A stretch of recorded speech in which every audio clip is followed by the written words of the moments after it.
Right, before starting this video, in this video, I will say a term that is कि जो viral hepatitis जैसी morphology है वो ही follow होगी यहाँ पे, ठीक है।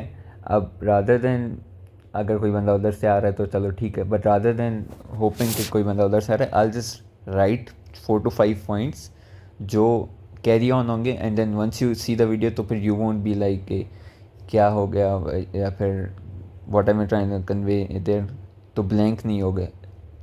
सही है। तो जो पुराने हेपेटाइटिस के जो हमने डिस्कस किए थे मॉर्फोलॉजी में, उसमें से 4 चीज़ें बस याद रखो, 4-5 चीज़ें याद रखो, ठीक है। Number 1 is the spotty necrosis. Acute में स्पॉटी नेक्रोसिस होगी और क्रॉनिक में इंटरफेस नेक्रोसिस होगी, ठीक है।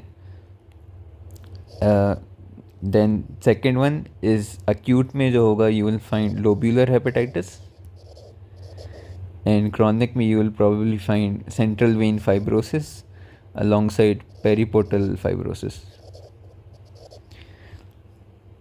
ठीक है। उसके अलावा थर्ड में you will find apoptosis and necrosis, ठीक है। And finally ductular reactions. तो ये 5 फीचर्स हैं जो हर हेपेटाइटिस के टाइप में you can find at different levels, at different severity वगैरह, ठीक है। तो that is all. Now last video में हमने डिस्कस किया था नॉन न्यूप्लास्टिक में लिवर फेलियर और वायरल हेपेटाइटिस को। अब हम डिस्कस करते हैं जो रिमेनिंग 3 नॉन न्यूप्लास्टिक के रह गए थे, that is autoimmune hepatitis, metabolic syndromes and fatty liver disease. तो ऑटो इम्यून हेपेटाइटिस, अब ऑटो इम्यून हेपेटाइटिस अलग से टॉपिक भी है, लेकिन auto immune disease of liver में आई एम थिंकिंग कि ऑटो इम्यून हेपेटाइटिस तो करवाऊँ, लेकिन ऑटो इम्यून कोलिंजाइटिस भी इसमें ही आई एम एडिंग, क्योंकि इसकी फिर अलग से वीडियो नहीं बना रहा मैं। तो ऑटो इम्यून हेपेटाइटिस बेसिकली एक टी सेल मीडिएटेड प्रोसेस होता है जिसमें एंटीबॉडीज़ बन रही होती हैं अगेंस्ट हेपेटोसाइट्स। अब कौन कौन सी एंटीबॉडीज़ होती हैं? एंटी न्यूक्लियर एंटीबॉडी होती है, anti smooth muscle cell antibodies होती हैं, and antibodies against liver peroxisome LKM1। ये 3 एंटीबॉडीज़ हैं जो मेनली हमारे पास आती हैं ऑटो इम्यून हेपेटाइटिस में, ठीक है। अब यूजुअली ये होता है कि auto immune disease are female predominant, जो यहाँ पर भी है, ठीक है। तो दिस इज़ फीमेल प्रीडोमिनेंट।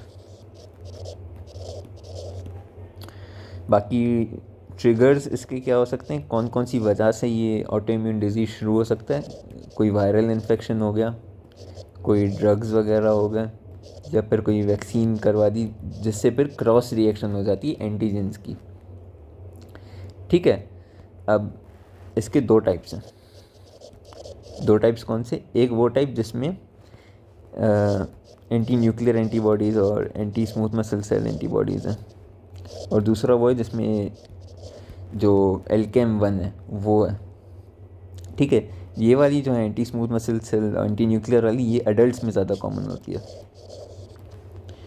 ठीक है। और ये जो दूसरी वाली है टाइप 2, ये बच्चों में ज़्यादा कॉमन होती है, एंड फ़र्क यही है इनमें, सही है। Morphologically it's similar to hepatitis, viral hepatitis वही चीज़ है, पेरेन्काइमा डिस्ट्रॉय होगा, नेक्रोसिस होगी, इन्फ्लेमेशन होगा, प्लाज्मा सेल होंगे। इसमें बस एक चीज़ है जो ऐड करनी है, दैट इज़ हेपेटोसाइट रोजेट्स, सही है। तो ये चीज़ ऐड करनी है, इसको खुद देख लेना है हेपेटोसाइट रोजेट्स क्या होते हैं, सही है। फाइनली क्लिनिकली इसके डायग्नोसिस कैसे करते हैं हम लोग? तो डायग्नोसिस में हमारे पास क्या होता है कि 4 चीज़ें। नंबर 1 ऑब्वियसली एंटीबॉडीज़, इसकी जो ऑटो एंटीबॉडीज़ बन रही हैं वो। नंबर 2 IgG लेवल्स बढ़ी हुई होनी चाहिए। Number 3 liver histology should be indicative of hepatitis and auto immune hepatitis specifically. और चौथी चीज़, कोई और वजह ना हो ऑफ हेपेटाइटिस।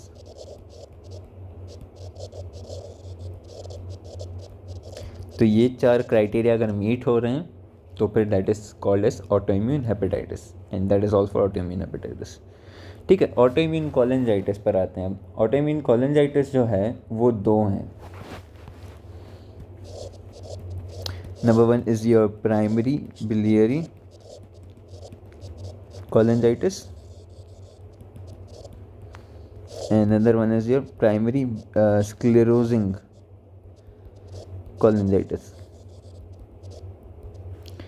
ठीक है, अब प्राइमरी बिलियरी कोलिंजाइटिस जो है ये यूजुअली स्मॉलर हेपेटिक डक्ट्स या फिर मीडियम साइज हेपेटिक डक्ट्स को वो करता है, इन्वॉल्व करता है, and this is female predominant. जो प्राइमरी स्क्लेरोजिंग वाला है दैट इज़ लार्जर डक्ट्स का and it is male predominant. सही है। इसमें हमारे पास जो एंटीबॉडीज़ होती हैं वो एंटी न्यूक्लियर होती हैं और anti smooth muscle cell antibodies होती हैं। ठीक है, और जो दूसरा वाला है जो स्क्लेरोजिंग वाला है इसमें यूजुअली पीएन का पॉजिटिव होती है। सही है।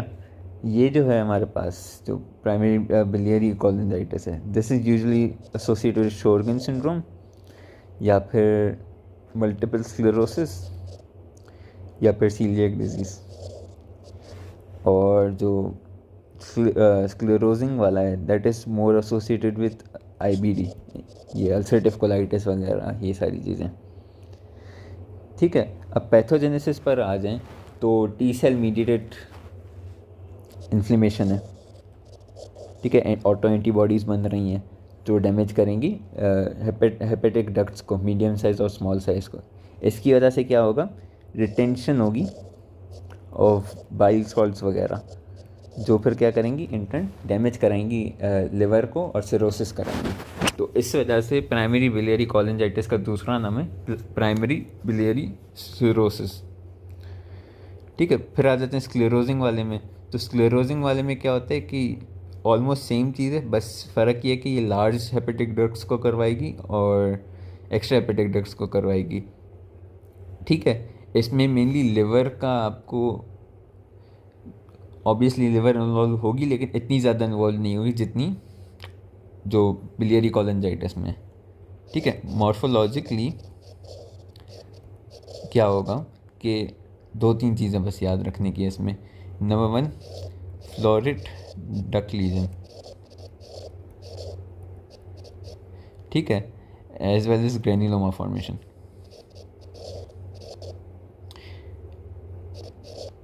इसके अलावा डक्ट्स डैमेज होंगे तो फिर इसकी वजह से डक्टल लॉस होगा एंड डक्टल रिएक्शन होंगे।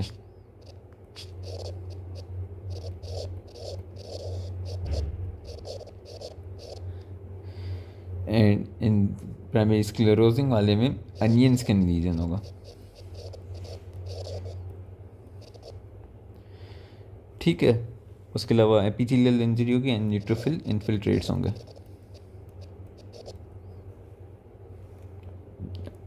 सही, तो that is all for autoimmune cholangitis as well. फिर हम आते हैं to the next one that is metabolic syndromes. अब मेटाबॉलिक सिंड्रोम्स जो हैं लिवर के या फिर metabolic disease of the liver जो हैं वो तीन हैं। नंबर वन इज़ योर हीमोसिड्रोसिस,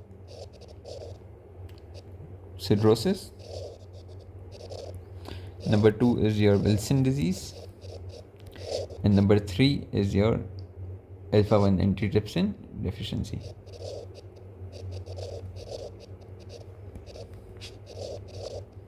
ठीक है, अब जो हीमोसिड्रोसिस है that is due to iron accumulation. अब ये iron accumulation can be primary और can be secondary. Primary genetic defect, secondary due to any other cause. ठीक है, प्राइमरी अब यूजुअली ये होता है कि हेप्सिडिन जीन है या फिर हेपेटोजुवेलिन प्रोटीन है उसका जीन है। ये दोनों जीन अगर डिफेक्टिव हैं, हेपेटोजुवेलिन इस बेसिकली वो हेप्सिडिन को ही वो करता है, कंट्रोल करता है बेसिकली। अगर ये दोनों हैं तो फिर प्राइमरी होगा, आयरन एक्यूमुलेशन होगी। हेप्सिडिन का काम बेसिकली आयरन एब्जॉर्प्शन को रोकना, तो यू कैन सॉर्ट ऑफ सी के क्या सीन है। सेकेंडरी में क्या होगा कि पैरेंटल आयरन इनटेक है, मतलब कि थैलेसीमिया का पेशेंट है उसको है, सिकल सेल एनीमिया का पेशेंट है उसको है, बोन में जो फेलियर है, तो मल्टीपल ब्लड ट्रांसफ्यूजन की वजह से ये हो रहा है। सही है। अब इसमें क्या होगा, तीन चीज़ें इसकी करेक्टरिस्टिक हैं। Number one, micronodular cirrhosis.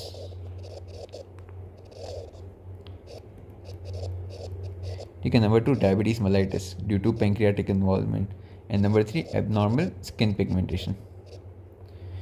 ठीक है। पैथोजेनेसिस में क्या है कि लिवर क्यों डैमेज हो रही है? लिवर इसलिए डैमेज हो रही है क्योंकि जब आयरन जमा हो जाता है ना लिवर में, तो तीन चीज़ें करवाता है वो।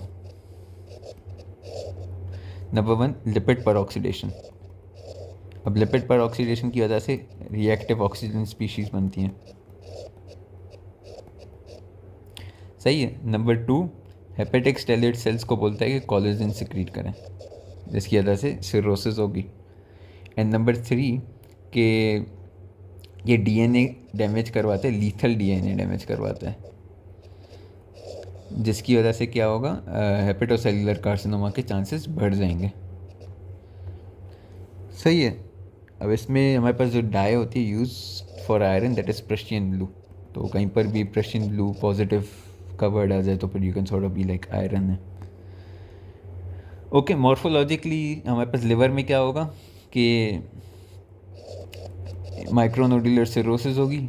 पहले वो एरिया इन्वॉल्व होगा जो पोर्टल वेन के सामने, तो पेरीपोर्टल हेपेटोसाइट पहले इन्वॉल्व होंगे, फिर जाके लेटरली हो जाता जाएगा। सही है। पेंक्रियास में क्या होगा, एट्रोफी होना शुरू हो जाएगी, इस वजह से क्या होगा, डायबिटीज़ मेलाइटिस होगी। इसके अलावा हार्ट में क्या होगा, मायोकार्डाइटिस।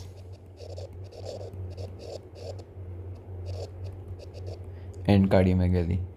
सही है। एंड स्किन में स्किन पिगमेंटेशन होगी। और बोन्स में क्या होगा, बोन पेन होगा due to formation of calcium pyrophosphates. इसकी वजह से जो होता है उसको हम बोलते हैं सूडो गाउट, बेसिकली बोलते हैं। सही है। तो दिस इज हीमोसिड्रोसिस। फिर हमारे पास आता है Wilson's disease. Wilson disease is due to copper accumulation. अब copper accumulation is due to the gene ATP7B। इस जीन की वजह से कॉपर अक्यूमुलेट होना शुरू हो जाता है। अब ये कॉपर का क्या काम है, कॉपर कैसे डैमेज करता है, उसके भी तीन रिएक्शन हैं, तीन रास्ते हैं। नंबर वन, क्या करता है वो कि वो ROS बनाता है, रिएक्टिव ऑक्सीजन स्पीशीज़ बनाता है। ठीक है। नंबर टू क्या है कि वो जो मेटेलिक एंजाइम्स हैं, लाइक मेटेलिक एंजाइम्स, उनमें जो मेटल का हिस्सा है वो रिप्लेस कर देता है। अब मेटल, रेगुलर मेटल की जगह कॉपर आ जाता है तो फिर फंक्शन नहीं कर सकते एंजाइम। और तीसरा क्या है कि वो सेल्यूलर प्रोटीन्स को डिस्टर्ब करता है। सही है। इसकी वजह से डैमेज होना शुरू हो जाता है। बाकी morphologically it can be severe भी हो सकता है, लेस सिवियर भी हो सकता है। क्रॉनिक केसेस में फैटी चेंज वगैरह आ जाएगा और न्यूरोलॉजिक इन्वॉल्वमेंट होती है इसमें। सही है। फिर हम आ जाते हैं अल्फा-1 एंटीट्रिप्सिन डेफिशिएंसी पे। अल्फा-1 एंटीट्रिप्सिन डेफिशिएंसी में ये होता है कि प्रोटीन है अपना अल्फा-1 एंटीट्रिप्सिन, उसकी डेफिशिएंसी हो गई। मेनली जो इसका जीन है दैट इज़ PIZ म्यूटेशन। ठीक है। यहाँ पर सरपीना म्यूटेशन कहलाते हैं। सही है। इसमें क्या होगा, अल्फा-1 एंटीट्रिप्सिन की डेफिशिएंसी हो जाएगी, तो उसकी वजह से जो लिवर का डैमेज है वो इसलिए होता है क्योंकि मिसफोल्डिंग हो रही होती है प्रोटीन्स की। इस मिसफोल्डिंग की वजह से ER स्ट्रेस जनरेट होती है, जिसकी वजह से हेपेटोसाइट इंजरी होना शुरू हो जाती है।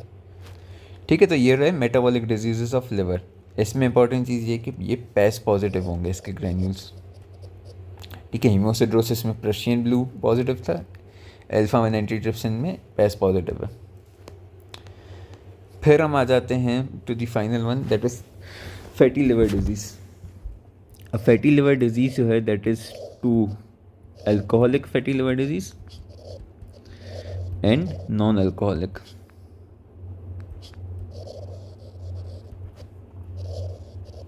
ठीक है। अब जो अल्कोहलिक फैटी लिवर डिजीज़ है, as the name suggest, that is due to alcohol consumption. And जो non alcoholic that is not due to alcohol consumption, वो यूजुअली ड्यू टू ओबिसिटी वगैरह होता है। सही है। अब अल्कोहलिक फैटी लिवर डिजीज़ में हमारे पास 3 स्टेप्स हैं basically. Number 1 step is steatosis, number 2 step is steatohepatitis, and number 3 step is cirrhosis. ठीक है, स्टीएटोसिस में क्या होगा कि फैट जो है वो जमा होना शुरू हो जाएगा विद इन दी लिवर।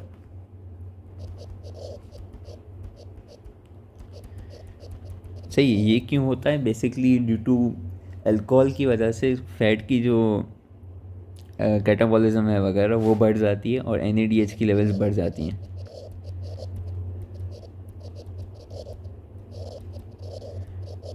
ठीक है, इसकी वजह से फैटी एसिड्स जो हैं वो लिवर में जमा होना शुरू हो जाते हैं।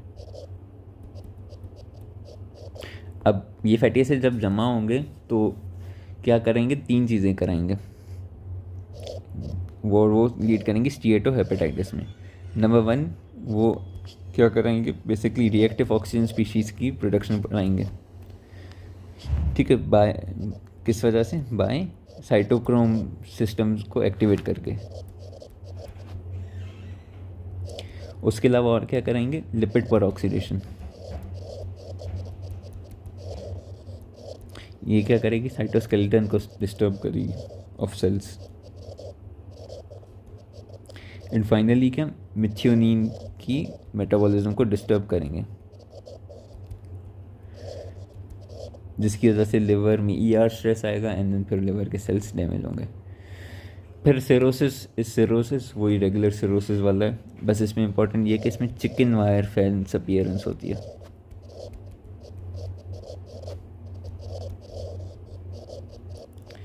ठीक है, बाकी फिर आ जाते हैं हम लोग इसकी मॉर्फोलॉजी में। तो morphology is very much similar to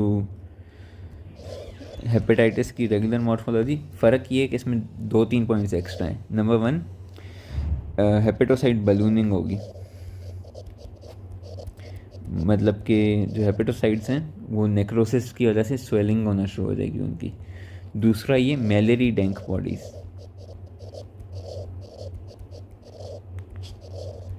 मैलेरी Denk bodies basically क्या हैं कि जो साइटोस्केलेटन डिस्टर्ब हो रहा था ना, तो वो गिचमिच करके एक जगह जमा होना शुरू हो जाता है, तो उसको हम कहते हैं Mallory Denk bodies of tangled cytoskeleton. सही है। The is alcoholic fatty liver disease. फिर आते हैं non alcoholic fatty liver disease which is due to basically obesity वगैरह। सही है। तो non alcoholic fatty liver disease, अब this is associated with obesity, diabetes mellitus, या फिर any other fat related disorder जिनमें फ़ैट इनटेक ज़्यादा हो और फैट की लेवल ज़्यादा हो। ठीक है, इसमें जो मेन चीज़ एक्टिवेटिंग होती है that is insulin resistance. Insulin resistance की वजह से फ्री फैटी एसिड्स की जो लेवल है वो ब्लड में ज़्यादा हो रही होती है। अब ये फ्री फैटी एसिड्स लिवर में जाके जमा हो जाते हैं।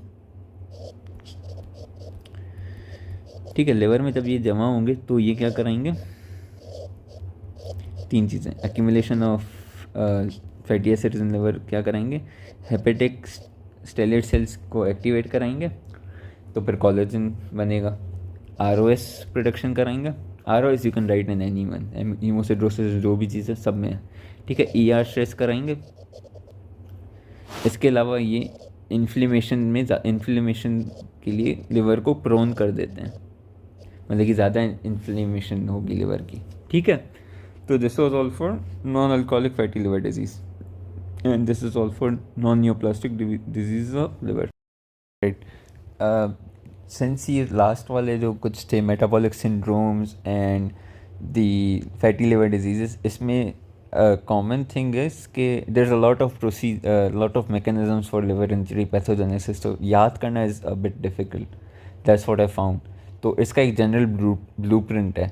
ये 4 फीचर्स जो हैं ये हर जगह पर हैं। लिपिड पर ऑक्सीडेशन, रिएक्टिव ऑक्सीजन स्पीशीज़ बनना, हेपेटिक स्टेलेट सेल्स की एक्टिवेशन और ER स्ट्रेस। ठीक है, एंड ये 4 बोल दोगे दैट विल बी इनफ, लेकिन अगर ज़्यादा डिटेल ऐड करना चाहते हो तो फिर वो भी मैं भी करवाता हूँ। ठीक है, हीमोक्रोमेटोसिस, उसमें लिपिड पर ऑक्सीडेशन की वजह से रिएक्टिव ऑक्सीजन स्पीशीज़ बनती हैं। ठीक है, हेपेटिक स्टेलेस सेल की एक्टिवेशन होती है। और ई आर स्ट्रेस भी ऐड कर सकते हो, इसकी ई आर स्ट्रेस नहीं ऐड करना चाहते तो डीएनए डैमेज ऐड कर देना। सही है। फिर हमारे पास आती है विल्सन डिजीज़। विल्सन डिजीज़ में लिपिड पर ऑक्सीडेशन ड्यू टू कॉपर वगैरह, फेंटन रिएक्शन कहलाता है, ये हो रही होती है। ठीक है, जिसकी वजह से रिएक्टिव ऑक्सीजन स्पीशीज़ भी बन रही हैं। तो ये है, हेपेटिक सेलुलर सेल्स की एक्टिवेशन होती है, इसलिए हमारे पास सिरोसिस हो रही होती है। And E R stress is due to disturbance in cellular protein basically.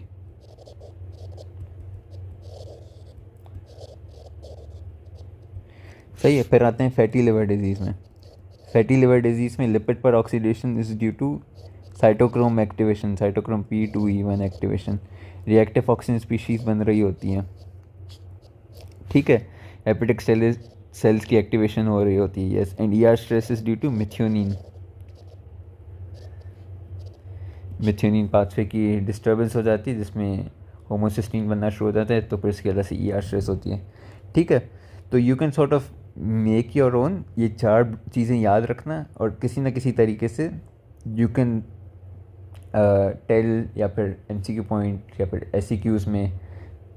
सही है, तो ये जनरल ब्लूप्रिंट है जो हर जगह पर कॉमन है।